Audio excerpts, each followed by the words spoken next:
دا 44 نمبر آیت کی دا یو ټکی پاتې و چې ومن لم يحكم بما انزل الله فاولئک هم الکافرون. څوک چې بما انزل الله باندې فیصله ونه کړي په قرآن باندې نو الله وایي دا کافر دی. نو بعضې خلکو خدا ویلي چې د دې نه مراد یهودیان یهود چې په قرآن او سنت باندې فیصله ونه کړه بس دا کافر دی. لیکن حذیفه زوی د یمان رضی الله عنه د چا وویل چې دا آیات خو د یهودو په باره کې دی ومن لم يحكم بما انزل الله فاولئک هم الکافرون.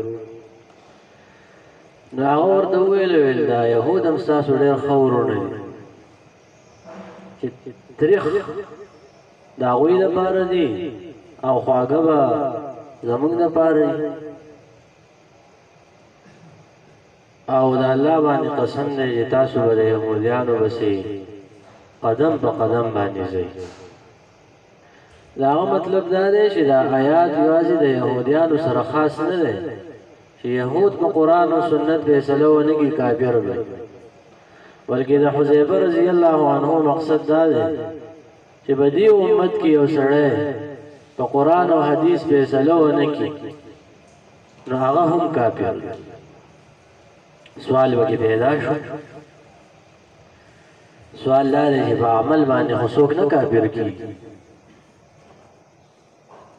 اهل سنت والجماعت وایي چې په عمل باندې څوک نه کافر کېږي تر څو پورې چې د چا عقیده نه بدله شو.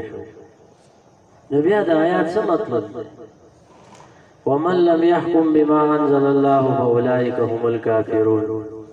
چا چې بما انزل الله په قرآن او سنت فیصله ونه کړه نو کافر دی. نو د دې جواب دا دی چې څوک په قرآن او سنت باندې فیصله نه کوي نو دا دوه قسمه خلک دي. یو هغه دی چې دی په قرآن او سنت ځکه فیصله نه کوي چې قرآن او سنت نه مني، قرآن او سنت ته سپک ګوري، قرآن او سنت رد کوي او دی په قرآن او حدیث فیصله ونه کړي او په بل څه باندې فیصله وکړي نو دغه کافر دی. او دا داسې کفر دی چې دا د ملت نه بهر کوي سړی به د مسلمانانو په هدیره کې به نه ښخېږي چې یو سړی وایي په قرآن او سنت فیصله ځکه نه کوم چې دا خو قانون نه دی، قانون خو بل قانون دی. نو دا به کافر ځکه چې عقیده خرابه شو او په عقیده باندې خو سړی کافر کېږي، دا خو صفا خبره ده. دویم سړی هغه دی چې هغه په قرآن او حدیث خو فیصله نه کوي په بل قانون باندې فیصله کوي، لیکن عقیده دا ده چې قرآن او سنت دا اوچت قانون دی، دا بالادست قانون دی، سپریم لا دی، لیکن بس د خواهشاتو دپاره د روپو د تنخوا دپاره په بل قانون باندې فیصله کوي. نو دې د کفر دون کفرین وایي دا سړی د ملت نه نه بهر کوي. په دې باندې سړی مرتکب د کبیرې دی، ډېر کبیره ګناه یې ډېر شقي او بدبخته انسان دی، لیکن د ملت نه بنا بهر کېږي. لکه مثال په طور باندې زمونږ دا ججان چې په انګریزي قانون باندې فیصله کوي نو کافر دي که نه دي؟ وایي دا ججان دوه قسمه دي. یو هغه ججان دي چې هغه د سره وایي چې قانون قرآن او سنت څه ونه منو بس هغه کافر دی. او ډېر ججان په دې ملک کې دي چې د اسلام ملک دی او مسلمانان دي، د هغوی عقیده دا ده چې په قرآن او سنت فیصله پکار ده، قانون هغه دی د الله قانون دی، اوچت قانون دی، لیکن موږ د تنخوا دپاره لګیا یو. دقه جج چې دی نو دا مرتکب د کبیرې دی، کبیره ګناه کې اخته دی، شقي او بدبخته انسان دی چې دی د خواهش دپاره د روپو دپاره بغیر قانون باندې فیصله کوي، لیکن د ملت اسلام نه بهر نه دی. نو کفر دوه قسمه دی، یو کفر هغه دی چې سړی به د اسلام نه وځي چې عقیده خراب شي، او بل کفر داسې دی چې عقیده ټیک ده لیکن عمل یې د کافرانو په شان دی، نو په هغې باندې سړی د ملت نه خارجېږي لیکن مرتکب د کبیر.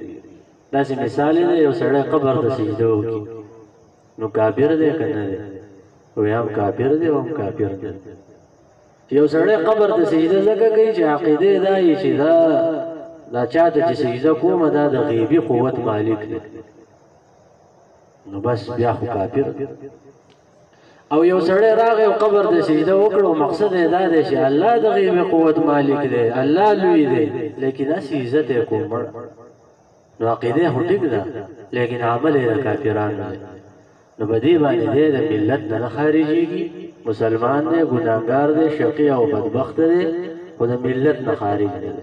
دغه شان چې څوک په ما انزل الله فیصله نه کوي هغه هم دوه قسمه خلک دی چې هغه یوازې فیصله ته مراد نه ده، عمل هم ته مراد دی، پالیسي هم ته مراد ده، د کور فیصلې، د وطن فیصلې، د کلي فیصلې، دا ټولې چې د قرآن او سنت مطابق کول. دا خبره پاتې ونه هغې وضاحت مې وکړه.